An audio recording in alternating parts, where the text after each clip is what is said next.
Saya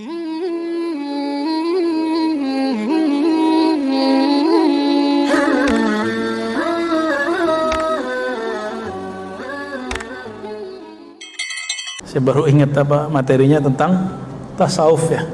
Apakah tasawuf itu warisan Nabi Muhammad atau warisan Hindu Buddha? Ya. Atau warisan agama-agama lain. Nah, nanti kita akan coba lihat ya. Tasawuf secara bahasa itu ulama berbeda pendapat asal katanya apa. Apakah tasawwafa dari kata sofa atau suf atau suffah. Perdebatan itu panjang sampai beberapa tahun ini orang masih membicarakan itu.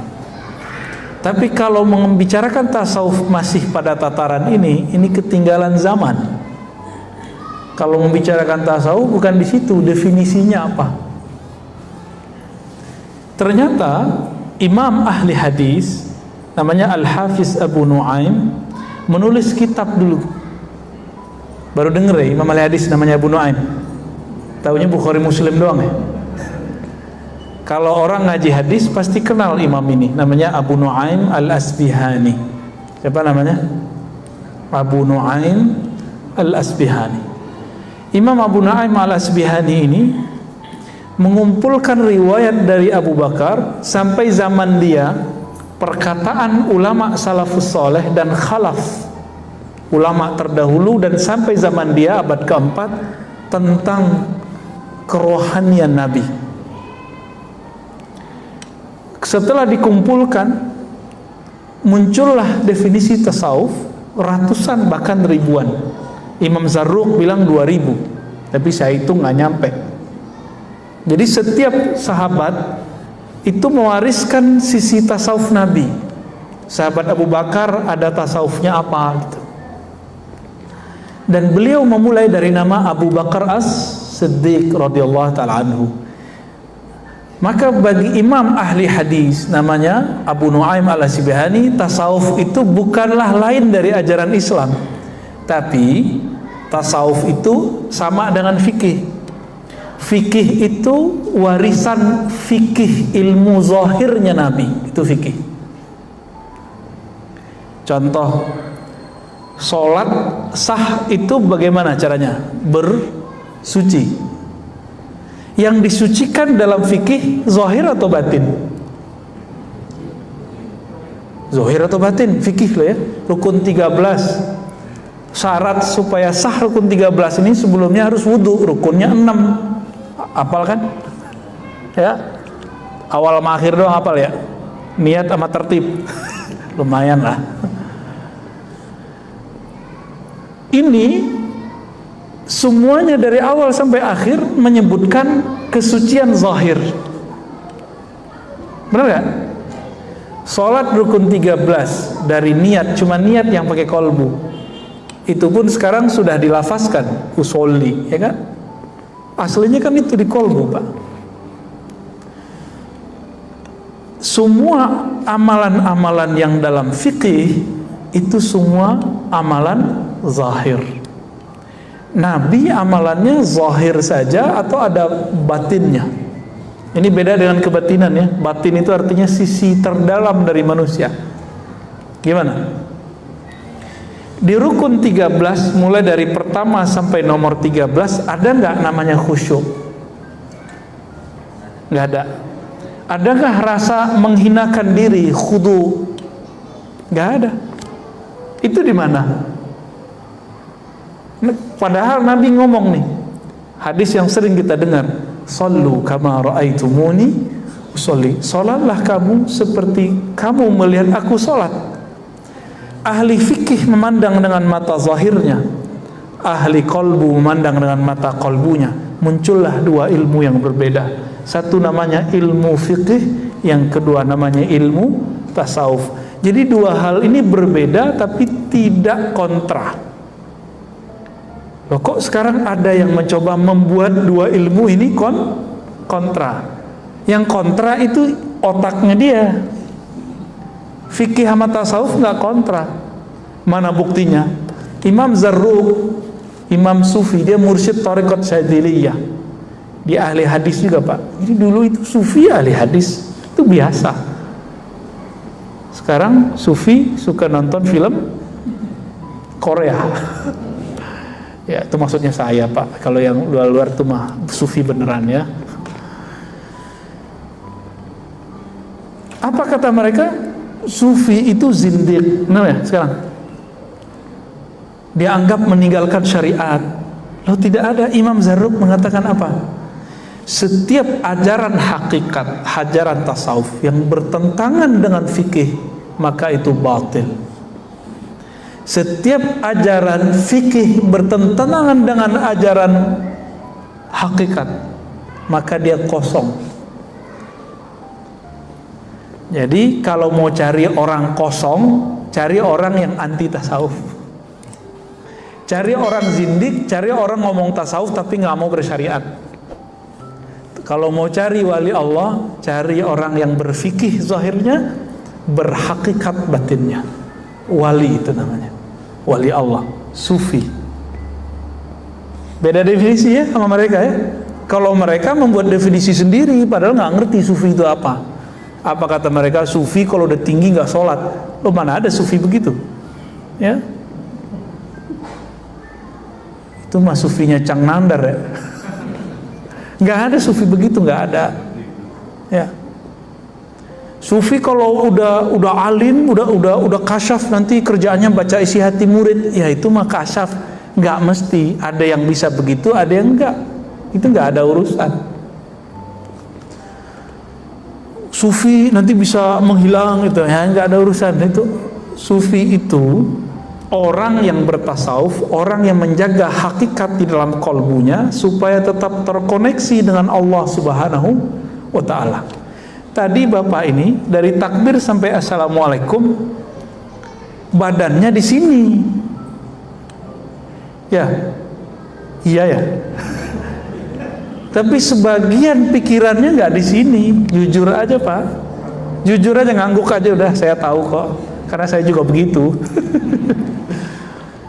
Untungnya kita dikasih zikir sama guru, dikasih ma'rifatullah sama guru, diajarin cara mengenal Allah lagi sholat. Maka ketika pikiran pergi, diambil sama kolbu, kamu ingat Allah. Jadi setan itu kata Nabi dalam hadis yang sahih, jika seseorang sholat maka setan ngomong, uzkur kaza, uzkur kaza, ingatlah ini, kamu tadi begini ya, kamu tadi begini, abis ini kamu keluar lewat pintu itu, nanti sendalmu di situ, disebutin semua Pak. Sampai ke rumahnya, jalan kemana itu disebutin semua. Hebatnya setan tuh. Terus kita asik kan, tahu-tahu udah amin, loh udah amin aja. Tuh yang senyum-senyum pengalaman semua tuh. Tahu-tahu udah ruku gitu ya. Khusyuk apa kusut. Nah tadi pertanyaan siang tadi kita nanya gitu sama orang-orang, khusyuk apa kusut. Saya yakin itu kusut. Para sufi itu mewarisi khusyuknya Nabi. Ahli fikih mewarisi rapinya zahir sholatnya Nabi. Maka seharusnya ini satu paket, zahir dan batin, jangan dipisah-pisah. Jadi kira-kira ini saya belum nyebutin hadis macam-macam, baru hadis sholat aja. Tasawuf bagian dari Islam atau bukan? Ya, bagian dari Islam atau enggak? Warisan Hindu Buddha atau apa? Emang orang Hindu Buddha ada bertorikot? Ada nggak orang Hindu Buddha zikir la ilaha illallah kencang-kencang? La ilaha illallah, wah dong Buddha dari mana? Syiah, emang udah pernah datang ke Iran? Orang Syiah gitu zikirnya. Orang Syiah kalau zikir ya Ali ya Husain sampai mukul-mukul badan. Kalau tarekat enggak. Dia berzikir la ilaha illallah, memukulkan kalimah itu ke dalam dirinya. Kalau orangnya suka ngerok Pak, itu zikirnya kenceng. La ilaha illallah, sampai kemudian hilang suaranya, nggak jelas. Kayak suaranya Cang Nandan kalau lagi canda. Emang dia kalau lagi canda tuh suaranya begitu. Bener ya? Bener Bang Adam? Baik. Bukan itu perwajahan tasawuf. Tasawuf itu lebih umum dari itu semua. Maka Imam Al-Junaid Al-Baghdadi mengatakan tasawuf itu banyak metodenya. Setiap nafas itu ada metodenya. Ujungnya satu, berakhlak. Akhlak itu ada kepada Allah, ada kepada makhluk. Maka siapa yang bertambah adab akhlaknya kepada Allah, adab akhlaknya kepada makhluk, itulah sufi yang sebenarnya. Ya mohon maaf kalau ada guru-guru di sini kan ngajar cuma budi pekerti, itu baru ke makhluk. Kalau ke Allah itu mesti bertasawuf. Mesti bertasawuf. Ya. Jadi tasawuf itu bukan hanya sekedar suluk-suluk. Suluk itu hanya salah satu metode dari tasawuf. Pakai tasbih itu hanya salah satu metode dari tasawuf. Tasawuf lebih umum dari itu. Masih ingat hadis Jibril, Nabi ditanya Islam, iman, ihsan. Fikih itu warisan dari al-Islam. Coba lihat, rukun Islam 5. Semuanya amal zahir bukan? Syahadat, sholat zahir, puasa zahir, zakat di luar zahir kita malah. Ya. Haji zahir nggak? Bapak haji pakai perasaan atau pakai badan? Saya mau ke Mekah nih, cing, bisa begitu nggak? Nggak bisa Pak, mesti pakai badan. Saya mau zakat pakai hati, bisa nggak? Ustadz, saya cukup puasa lidah, puasa lisan, bisa nggak? Nggak bisa, mesti puasanya lahir batin. Karena ini lahir, turunlah namanya hukumnya, hukum fikih. Maka kalau belajar hukum yang ada di rukun Islam nggak lewat fikih, nggak sah fikihnya. Nanti bisa aneh. Muncullah di Jawa Timur dulu orang kalau sholat, dia sholat selalu pakai sendal. Karena dia baca hadis, Sallu ala ni'alikum. Sholatlah kamu pakai sendal, pakai tarompa. Ya, benar namanya gitu. Itu mereka pakai sendal Pak. Jadi aneh nggak? Kenapa nggak belajar fikih belajar hukum Islam lewat fikih? Sama, ada orang ingin mengenal Allah, merasakan khusyuk, tapi nggak lewat tasawuf. Muncullah, mohon maaf, buku-buku cara sholat khusyuk, tapi isinya nggak ada yang menyentuh. Isinya cuma sampai perenungan, merenungi makna, memahami teks, sampai di situ doang. Nggak ada yang betul-betul khusyuk yang Nabi maksud, itu nggak nyampe. Tanya semua ustadz hari ini, hampir semua mengatakan khusyuk itu memahami bacaan. Mampus Bapak yang nggak bisa bahasa Arab. Ya, menakutkan khusyuk kalau begitu Pak. Pada berhenti sekolah, bukan berhenti sekolah, berhenti sholat. Pak, Bapak udah berapa tahun Pak sholat Pak? Dari kecil Pak ya? Udah 60 tahun. Dari dulu belajar bahasa Arab nggak? Enggak. Terus kalau ada ustadz bilang khusyuk itu harus mengerti yang dibaca, Bapak stres nggak mikirin itu? Ya, nggak mungkin itu. Orang Arab Badui itu betul mereka bisa bahasa Arab, tapi bukan berarti mereka bisa ngerti Quran Pak. Mereka sholat aja. Maka Arab Badui itu lagi sholat ada yang meludah, ada yang mainin tangan, ada yang ada cincin diputer-puter kayak anak kecil. Kalau lagi duduk dia mainin pasir. Nabi ngurusin sahabat yang begitu-gitu Pak. Jangan dikira sahabat Nabi itu semuanya seperti Abu Bakar, Umar, Utsman. Ada yang badui. Ada datang ke masjid cuma kentut doang, pipis doang tuh ada. Itu Arab Badui. Nabi ngurusin orang begitu dan gak pernah emosi, gak pernah bilang, ente zindik, masa masjid dipipisin? Gak ada. Sekarang cuma beda Sayyidina sama gak Sayyidina, kunut sama kunut, gak kunut. Ustadznya pakai doa jamaah, nggak doa jamaah, itu rame di masjid. Mana akhlak nabinya? Ya, maka ada ilmu yang ketiga, ilmu kedua iman, ilmu ketiga namanya ihsan. Ihsan itu yang melahirkan namanya tasawuf. Di fikih ada metode ringkas belajar fikih. Bapak kalau saya suruh pelajari cara sholat, buka Al-Quran, bisa ketemu nggak rukun 13? Nggak. Di situ ada bacaan usoli, ada nggak di Quran? Makanya mereka biar nyuci otak orang awam begini, kamu baca nih Quran hadis, nggak ada usoli gitu, untuk batalin usoli. Memang nggak ada ya. Dia aja nggak ada di Quran kok yang ngomong itu. Dibuka di Quran. Di Quran itu cuma perintah aqimus shalah. Aqimis shalah. Dirikanlah olehmu sekalian sholat. Cuma begitu. Cara sholat di mana? Di hadis. Oke. Sekarang buka Sahih Bukhari, Sahih Muslim. Ketemu nggak cara sholat rukun 13? Hadisnya nyampur-nyampur, Pak. Imam Bukhari nulis mawaqitus sholah, waktu-waktu sholat, satu bab besar. Habis itu kitabul azan. Habis itu baru sifatus sholatin Nabi. Bukan Albani loh ya. Sifat sholat Nabi ala Imam Bukhari itu ada. Itu. Sebelumnya, setelahnya ada tambahan, ada wudu, panjang di situ. Dan gak ketemu tuh rukun yang 6, hadisnya banyak. Oleh ahli fikih, bahan-bahan hadis-hadis ini diringkas karena mereka sayang kepada umat, supaya umat yang sibuk bekerja di siang hari, sibuk mencari penghidupan di siang hari, agar mereka kalau belajar agama mudah. Karena Nabi bersabda, yassiru wala tu'assiru. Hendaklah engkau kemas agama ini dengan mudah, jangan dipersulit. Sekarang mereka mempersulit lagi. Padahal Nabi suruh mudahkan. Apa kata mereka? Nggak boleh ikut imam, langsung aja ke Quran dan Sunnah. Kan mampus ntar murid-muridnya. Dicari di situ bab niat, di mana ada bab niat, Pak? Bapak lihat di Quran nggak ada bab niat di sini. Nggak ada, Pak. Surat Al-Maidah ayat 6 tentang wudhu, nggak ada bab niat di situ. Tapi kalau ahli fikih baca, ketemu dia di bagian mana tersiratnya kata niat. Dibaca hadis tentang niat umum, innamal a'malu bin niat. Tapi kenapa hadis ini dijadikan bahan nomor pertama setiap amalan? Rukun sholat, rukun puasa, rukun haji, pertama pasti niat, ya kan? Padahal tidak ada tuh di ayat puasa kutiba alaikumusiyam, mana niatnya di situ.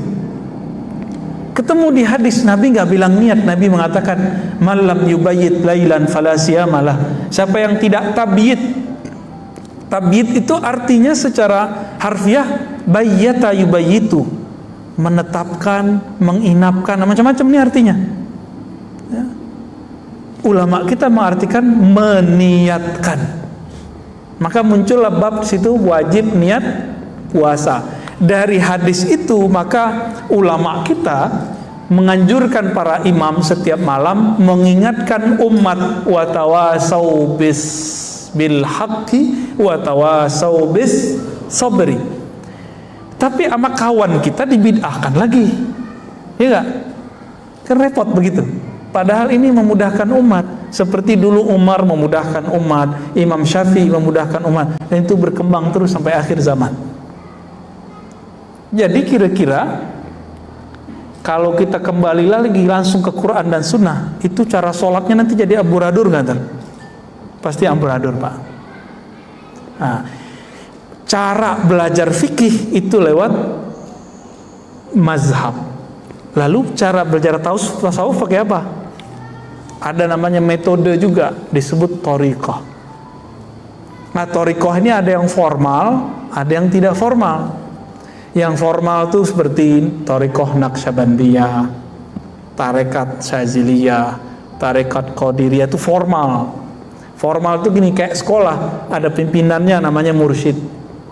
Ada asisten gurunya namanya khalifah, muqaddam, wakil talqin.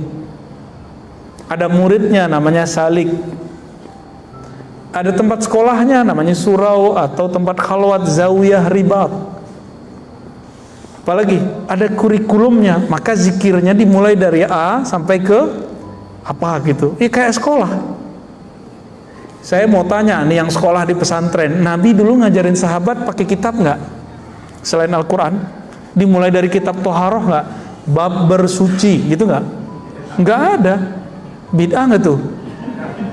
Kalau ahli fikih boleh buat begitu, kenapa ahli tarekat nggak boleh buat kurikulum zikir? Kok nggak boleh? Nah, maka kalau ahli fikih nggak ngerti ilmu tarekat, nanya dulu, gitu, ya. Maka bapak saudara ikhwan akhwat fillah, apakah tasawuf itu ajaran dari Nabi? Sudah terjawab, itu ajaran dari Nabi. Namun nanti metodenya disusun oleh para ulama sebagaimana ilmu fikih disusun oleh para ulama. Langsung saja ke Quran dan Sunnah. Kita tanya, Quran ini yang nyusun siapa? Ulama sahabat, siapa namanya? Utsman. Ini mushafnya Utsman itu beda loh dengan Ibnu Mas'ud. Beda tipis. Beda lagi dengan mushaf Ibnu Abbas.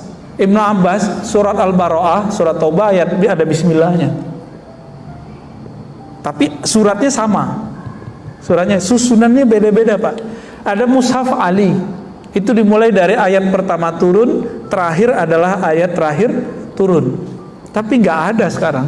Semuanya mereka serahkan kepada Sayyidina Utsman. Mereka udah sepakat nih biar mudah untuk zaman sekarang.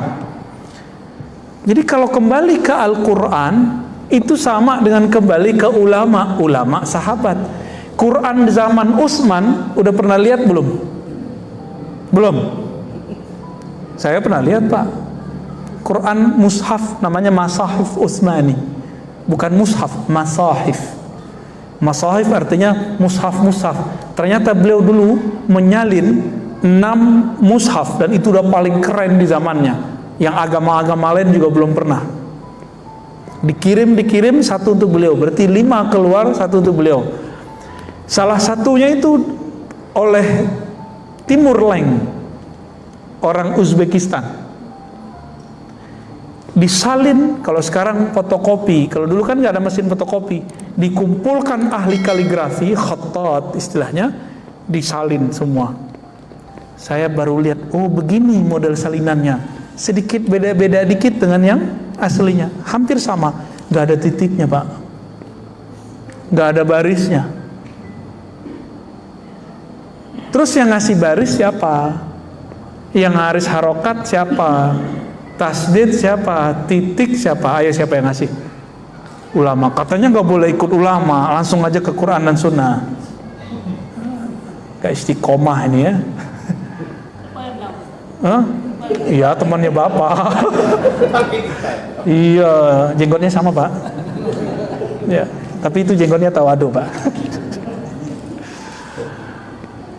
Mancing-mancing dia. Gak boleh Cang Nandar. Kata mereka apa? Langsung ke Quran. Quran ini yang menyempurnakan cara bacanya ulama. Bacaannya sama. Jadi kalau Utsman bin Affan baca, kita baca Quran kita begini nih, lengkap nih. Banyak awan-awannya kan? Ya kan? Ada baris-barisnya. Itu bunyinya sama dengan Utsman. Kalau dia baca Quran, kita dia nggak ngerti, Pak. Sama seperti kita nggak ngerti baca Quran Utsman, tapi teksnya sama, cara bacanya beda karena Utsman belum dikasih tahu cara harokat ini. Seperti kita nggak dikasih tahu model dulu yang tidak ada titik, koma, segala macam. Kita beruntung, Pak, hidup sekarang. Kalau hidup zaman dulu, Bapak ini harus hafal Quran semua. Ini cukup imam kita aja ngapal kan? Ini udah mau Ramadan, imam kita mulai murojaah nih, daripada al-hakum takasur mulu. Bapak saudara ikhwan akhwat fillah, maka ulama ahli zikir yang mewarisi rohani Nabi, mereka mulai membuat kurikulum. Kurikulum pertama masuk tasawuf adalah taubat. Taubat itu kalau dibuat ke belakangnya, di dalamnya ada namanya tazkiyatun nufus. Jadi tazkiyatun nufus itu sebenarnya subbab dari taubat. Taubat adalah bagian dari tasawuf. Sekarang mereka nggak mau menggunakan nama tasawuf. Pengurus masjid ikut-ikutan, takut ditinggal jamaah, Ustaz. Jamaah ikut Ustaz atau Ustaz ikut jamaah? Ini kedua kali saya nanya dalam 2 hari ini. Saya mau nanya, Pak, jamaah ikut Ustadz atau Ustadz ikut jamaah? Yang benar yang mana? Oke. Jadi selera kajian itu seharusnya selera si ustadz atau selera jamaah? Tuh kan kebolak-balik. Yang kejadian hari ini selera jamaah yang dikemukakan. Ya jamaah taunya itu aja. Ya, ditawarin kita mau 11 atau 20, ya jamaah milih 11 tarawih, ya kan? Kalau ulama taunya cuma 20. Kalau ulama kalah sama jamaah, milihnya berapa? Ayo, ini gimana nih Tat? Ini mau 11 atau 20 ntar nih? Yang mikir 20. Waduh, gawat. Tapi 20 di sini ya? Belum? Bapak cari semua kitab fikih yang mu'tabar, nggak ada sholat tarawih 11. Cari aja Pak, tanggung jawab dunia akhirat.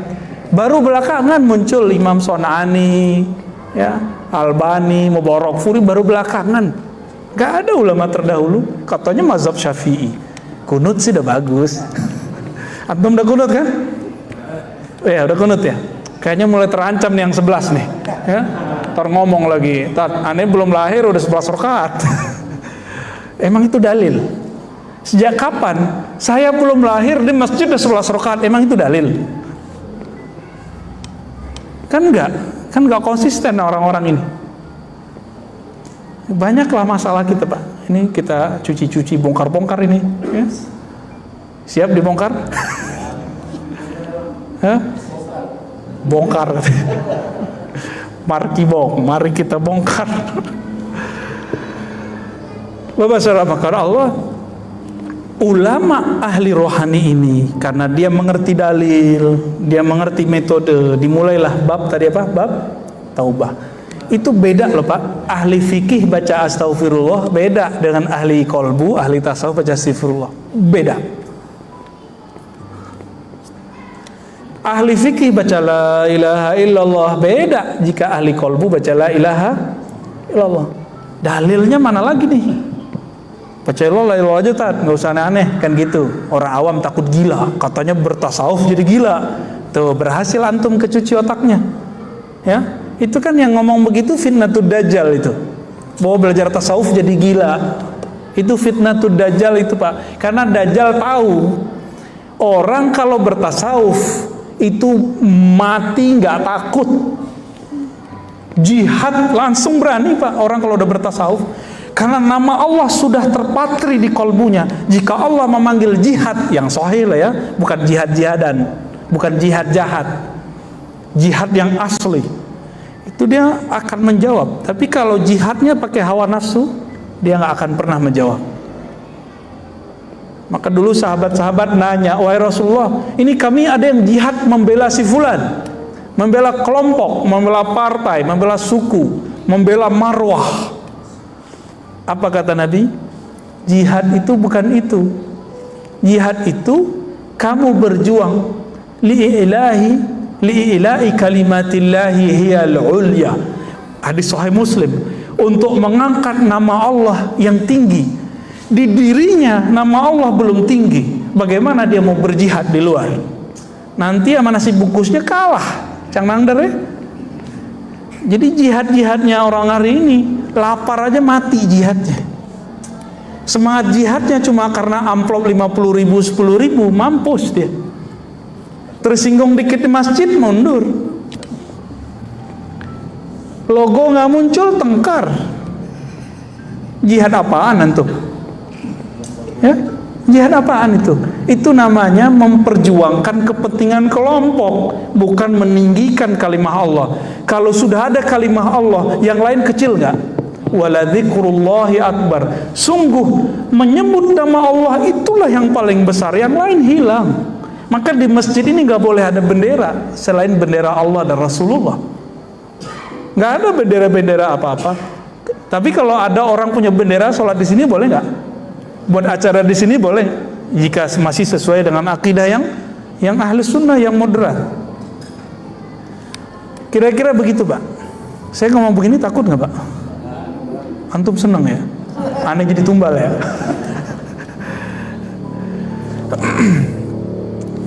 Ahli-ahli tasawuf ini Karena di kolbunya dibimbing orang bertaubat. Karena ahli tasawuf tahu, orang bertasawuf itu bukan berarti suci, tapi justru belajar kalau kotor gimana cara menyucikannya. Saya mau sholat, tapi lagi junub, wajib nggak mandi wajib? Bapak berani nggak lagi junub, habis malam pertama subuh nggak pakai mandi, berani nggak? Baru pulang keluar kota nih, Cang Nandar nih, pulang langsung serangan. Subuh berani nggak sholat tanpa mandi wajib? Nggak berani. Kenapa? Tubuh terasa kotor. Ini masjid zahir, tubuh zahir tidak berani masuk. Di kolbu kita ada tempat mengingat Allah, namanya kolbu fuad, sir. Itu wilayah di dalam kolbu. Maka Allah mengatakan, sesungguhnya Dia ya'lamu sirra wa akhfa. Surat Toha. Sesungguhnya Dia mengetahui sir, rahasia, dan akhfa, dan apa yang tersembunyi dalam rahasia-rahasia itu. Kalau kita masih pakai junub rohani, apa junub rohani? Lalai mengingat Allah, belum dimandikan dengan tobat, nggak bisa Pak masuk ke situ. Itulah sebabnya kenapa sholat antum tadi nggak khusyuk. Badan secara zahir sudah masuk ke masjid zahir, tapi nyawa kita belum nyambung dengan kolbu. Kenapa? Nyawa kita belum ditobatkan, nafs kita belum ditobatkan, belum bertobat dia. Jadi nggak bisa khusyuk. Jadi kalau ada orang nanya, saya nggak bisa khusyuk, udah tobat dulu zahir batin. Kalau udah bersih, baru dia bisa masuk. Dosa zahir, dosa batin. Yang paling parah dosa batin. Dosa batin itu ada yang bahaya untuk orang lain dan dirinya, ada yang bahaya cuma untuk dirinya. Untuk perkara junubnya batin namanya ghaflah, lalai, dan itu haram secara hukum hakikat. Dalam surat Al-A'raf ayat 205 di ujung ayat Allah melarang, wala takum minal ghafilin. Janganlah engkau wahai orang beriman menjadi orang yang ghafilin. Ghafilin artinya lalai. Maka secara Qur'ani lalai itu dosa. Kita bukan hanya di luar sholat, di dalam sholat aja lalai. Benar apa benar? Ya, gimana dong Pak? Maka sholat kita ini gak bisa menghantarkan kita ke surga. Apalagi katanya as-sholatu mi'rajul mu'minin, tinggi amat kajian ente, ya. Sholat itu mi'raj orang beriman. Lah junub rohaninya belum beres, mau mi'raj, kapan mi'rajnya? Melorot ada Pak. Ya, melorot iya, mi'raj enggak. Ulama tasawuf meramu, jadilah namanya thariqat formal, Naqsyabandiyah. Tadi Pak Imam di Pekanbaru konfirmasi sama kita, Ustaz, semangat Pak Imam kita karena beliau ingin merubah, ya. Di kampung saya kalau ada orang thariqat suluk, orang Naqsyabandi suluk 40 hari, kalau udah nggak suluk dia nggak sholat di masjid. Ini thariqat apaan nih katanya? Loh, nggak ada urusannya sama thariqat, itu urusannya sama orangnya.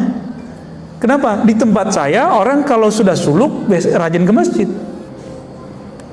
Masalahnya di mana? Orangnya nggak diajarin kalau habis suluk ada adab setelah suluk, yaitu sholat jamaah. Orang jemaah tabligh kan diajarin Pak, ada bayan tangguh namanya. Nggak tahu masih sama nggak istilahnya. Orang mau pulang nih dikasih bayan itu kayak semacam mentoring sebelum pulang. Nih supaya frekuensi iman ente masih sama ketika khuruj dan setelah khuruj, dikasih. Di tarekat sekarang hilang. Saya teliti, ini jemaah tabligh ini ilmunya dari mana sih?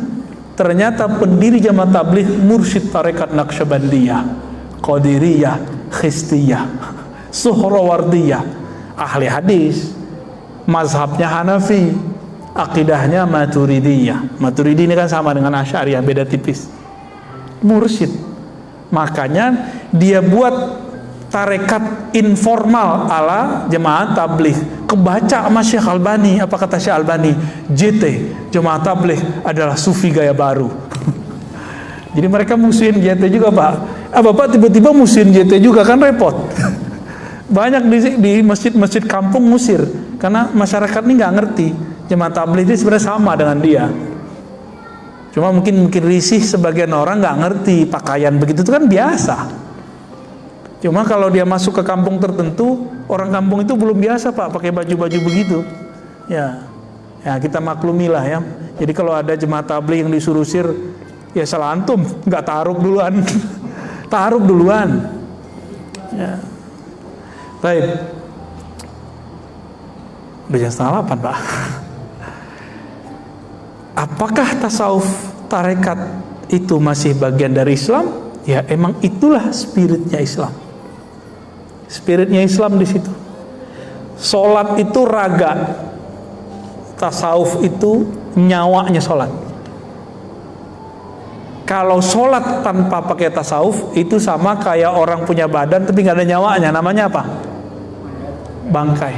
Itulah kata Imam Athaillah, amalmu itu seperti badan. Ikhlas yang diajarkan di tasawuf itu ibarat ruh yang ada di dalamnya. Ikhlas tuh nggak bisa pakai ngomong, Pak. Ikhlas tuh nanti dipraktekin, nih zikirnya supaya ikhlas. Ada zikirnya. Zikirnya la ilaha illallah dengan metode yang tertentu. Ada caranya.